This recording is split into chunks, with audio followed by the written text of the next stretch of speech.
Hi అండి, welcome back to Bhulakshmi recipes or blogs. ఈరోజు భూలక్ష్మి రెసిపీస్లో అప్పటికప్పుడు చేసుకునే బెల్లం ఆవకాయ ఊరగాయ అండి. టేస్ట్ అయితే చాలా బాగుంటుంది.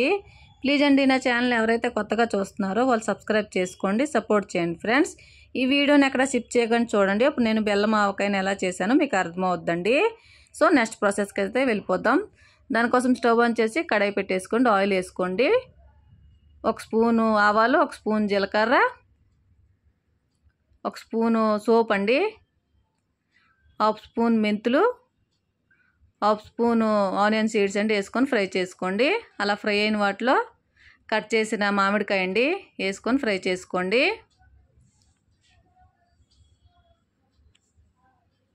అలా ఒకసారి ఫ్రై చేసుకొని మూత పెట్టి 1 నిమిషం పాటు మగ్గనివ్వండి. 1 నిమిషం తర్వాత తీసి కలవబెట్టేసుకోండి.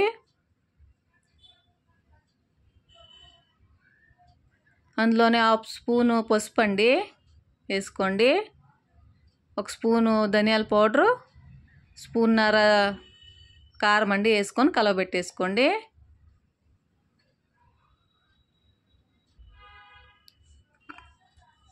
అందులోనే 1/2 కప్పు బెల్లం అండి తురుముకొని వేసుకోండి. వేసుకొని అలా ఒకసారి కలవబెట్టేసుకోండి. వాటర్ వేసుకోండి, ఉడికించుకోవాలండి. వాటర్ వేసి అలా ఒకసారి కలవబెట్టేసుకోండి. అందులోనే రుచికి తగ్గట్టు సాల్ట్ వేసుకోండి. వేసుకొని కలవబెట్టేసి మూత పెట్టి దగ్గర పడే వరకు ఉడికించుకోండి.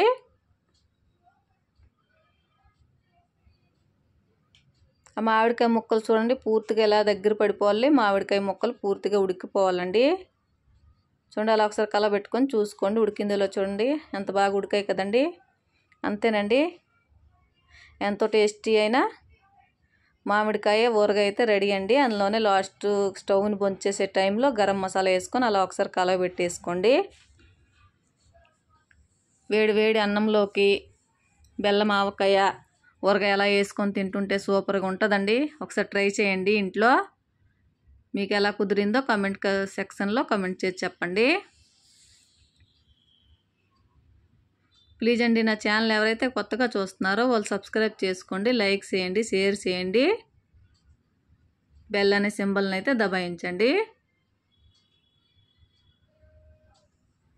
చూడండి, చూస్తుంటే నోరైతే ఊరేస్తుంది కదండి.